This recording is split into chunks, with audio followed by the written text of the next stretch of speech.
All right, help me understand, help the audience understand. What does this mean that Dartmouth is trying to unionize or going to try to unionize? What's it mean for college sports? Yes, everybody wants to know, right? How does this impact all other college programs? Dan, it could be a while till we know. Right now there's an appeal from Dartmouth. It's an appeals process to the National Labor Relations Board national office in Washington, D.C.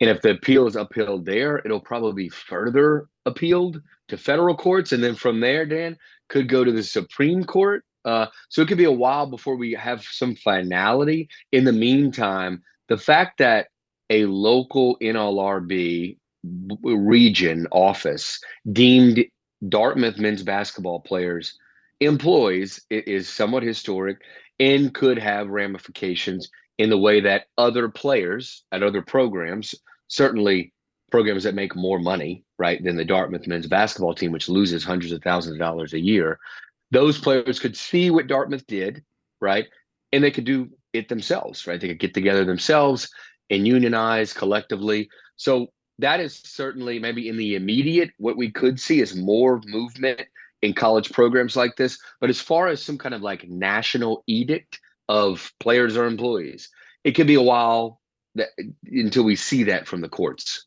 Because this is going to be pushed further and further and further away, like Maurice Claret was trying to come out. And by the time that was going to be heard, he was going to already be in the NFL. Northwestern, when they tried to unionize. So I don't know if Dartmouth is saying, look, this isn't going to affect us, but it could affect generations of college athletics, college athletes here. And what do you get if you would happen to be unionized in college athletics? Well, you conceivably you'd get collective bargaining, right? So, as a union, as a group of players, you would be able to bargain with your school, the employer, potentially, according to the ruling at the Boston NLRB office.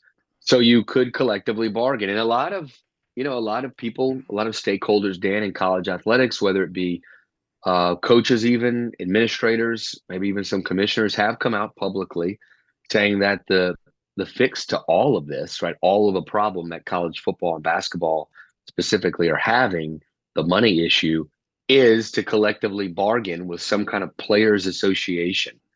And that's what we're heading around down, right? It's a path toward uh, a school or a conference or even a national organization like the NCAA bargaining compensation in terms and benefits with a group of athletes. College football and basketball to an extent, but especially major college football, has become such a big moneymaker that we're in this position where you're gonna start having unions or players associations for players to get direct compensation. And I think a lot of people, even when in, like I said, college athletics, thinks that's kind of the answer.